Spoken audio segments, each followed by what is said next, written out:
With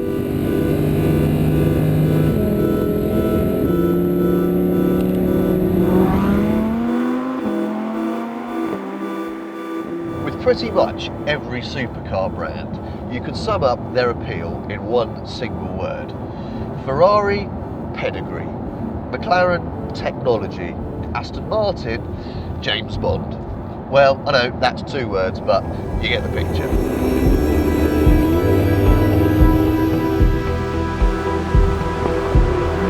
Today, as you can see, we're driving the all-new Lamborghini Huracan, and you can say the same about Lambo, but for us, the word that springs to mind is this: outrageous.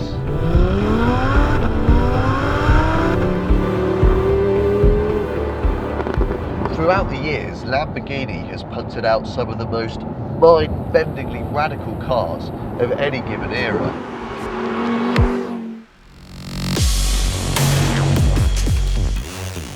In more recent times, Lamborghini has found itself under the ownership of Audi, a brand for which life is rather more conservative. And you can see Audi's influence in the styling of Lamborghini's latest models, the Huracan included. However, that's not to say that the Huracan is in any way a shrinking violet. It's sharp-edged, it's menacing, it's aggressive, and if this thing rolls by you, you're probably going to notice it.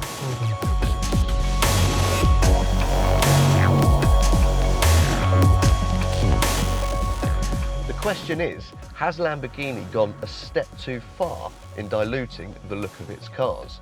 Does the Huracan still have enough shock factor to warrant that bull badge, or is it just too conservative for a Lambo?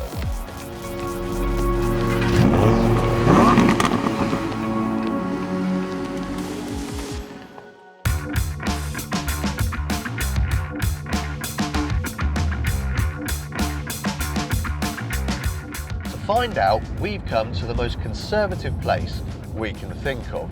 Witney is a leafy little town in Oxfordshire, and it also happens to be the parliamentary constituency of Tory Prime Minister David Cameron, and you can't get much more conservative than that. So let's go see what the locals think of the Huracan.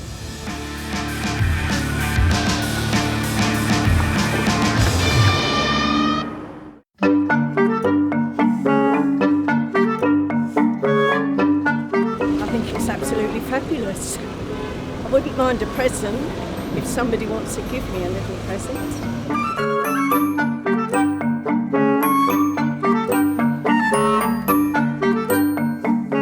100% buy this car if I had the extortionate amount of money to even drive it.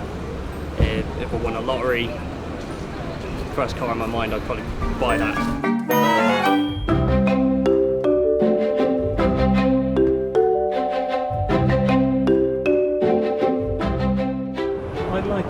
I'm not sure I'd want the bill for the tyres, but I do like it a lot actually. Would I buy one? Yeah, I think I would.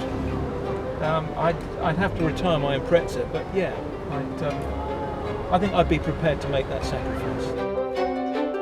It's very pretty and the colours are incredible and I want to take it home. This is a bit of engineering, it's amazing, and I wouldn't mind having one myself. I'm dribbling already. This is beautiful. I just stopped because I drove past and it looks insane. When we first rocked up in Witney, we were sure that at least some of the locals would turn their noses up at the Lambo. But everyone we've spoken to unconditionally has been genuinely enthusiastic and excited by the car. Now, you could argue that if the Huracan fits in a conservative place like this, then it's failed in its job as a Lamborghini to shock and to astonish. But we reckon that's really harsh. As long as people are getting excited about it, which they plainly are, then that's good enough for us. The thing is, looks are just one part of a supercar's appeal, and now we need to see whether the Huracan can check those other all-important boxes. So it's time to leave Witney and take the car somewhere where we can really see what it's capable of.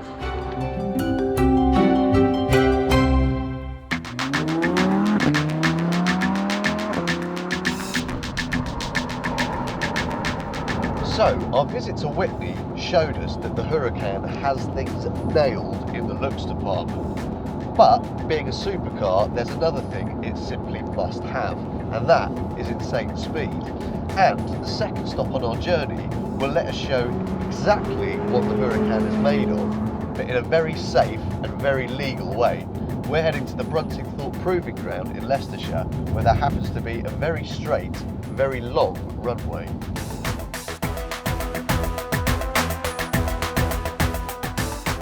Now this car has numbers that are fearsome enough to match its looks. The engine is a 5.2 litre V10 with 602 brake horsepower. Flat out, it will reach 202 miles per hour. Now, even with our own personal runway, we don't fancy putting that to the test. We're more interested in the car's claimed acceleration figure of 0 to 62 in 3.2 seconds. Now, we're not here to put the car against the stopwatch because having driven it up here, we've got no doubt that that is what the car is capable of. But for the normal person, the 0 to 62 figure means absolutely nothing. But we've come up with a way of putting the Huracan's awesome acceleration into some sort of context. This is Andy, and he's brought along a Ford Fiesta. Now this is Britain's best-selling car, so a car that many of you will be familiar with. And if you're not familiar with the Fiesta itself, you'll be familiar with something like it. Basically, it represents our normal car. We'll be sending both cars side by side on a full throttle half-mile sprint so we can see just how much quicker the Lambo completes the course. Now, obviously this isn't your classic drag race because it's no contest. But as well as experiencing what the Lamborghini's acceleration feels like, we want to see what it looks like.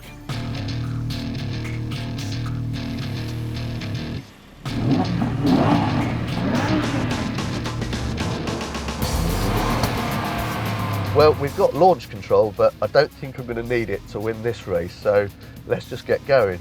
First gear, foot on the brake, 3, 2, 1. So the four-wheel drive's up, just put all that power down. There's no turbo, so there are no peaks and troughs in the power delivery. So the acceleration is just relentless. And already, there is the finish line. I'm barely halfway down this half-mile run. He's already finished. That is ridiculous. That is unbelievably fast. Wow. Well, that was a big old difference, and that pretty much tells you all you need to know. But now it's time for us to leave Brunting Thorpe and head south to our final destination. And if anything, this next bit is the bit we've been looking forward to the most.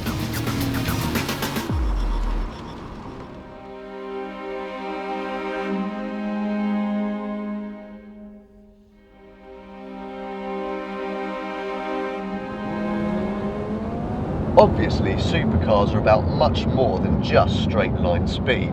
They need to be fast through the corners as well. Now, we've got a fair old distance to go before we reach our final destination, but even so, we've turned off the motorway and onto some country roads to see how the Huracan gets on. And the answer is pretty darn well. Like most supercars at this money, the Huracan is light and mid-engined. But what makes it different from most of its rivals is that it's four-wheel drive rather than rear-wheel drive. What that gives you is huge amounts of grip and traction. As you can see, the car clings on like nobody's business through a bend, and it means you can get the power down that much earlier. It gives you real confidence to push the car hard, and even a relatively inexperienced driver could get this thing across country pretty darn quickly and feel like an absolute hero in the process. It also feels more civilised than Lambos of old, with a smooth, jerk-free gearbox and a reasonably forgiving ride. For a supercar, that is, let's not get too carried away. Nevertheless, that is a really important distinction to make. These days, customers are more demanding than ever. If you're shelling out the thick end of 200 grand, you don't want to make compromises in comfort or luxury, and you won't stand for the car breaking down every couple of outings. Importantly, the Huracan feels modern and dependable and well-rounded. and for it to be a credible option in today's supercar market, that is exactly what it needs to be.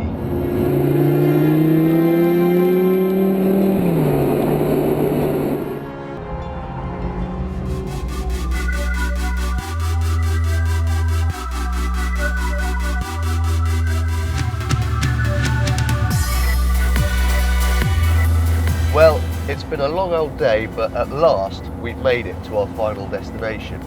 This is the Hindhead Tunnel in Surrey, and it is the UK's longest underground road tunnel. And we're here to see if the Huracan can deliver on the final essential aspect of a supercar, and that is noise.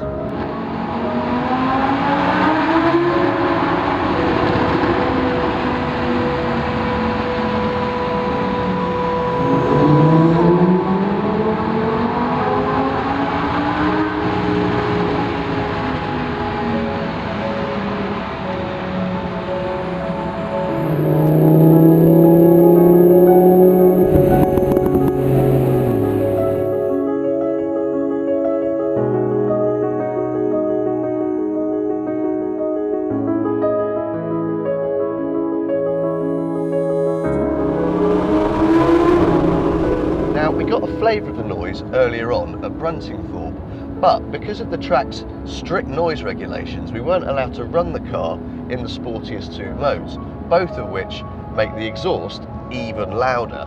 But we've got no such regulations here, and we've got a whole heap of concrete for the noise to ricochet off. So let's select sport mode, get the windows down, and have a bit of a listen.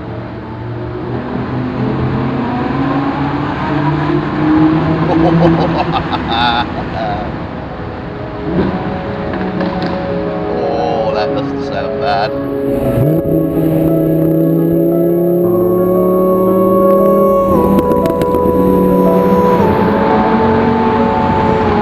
Oh, you would never get tired of that, especially in a tunnel.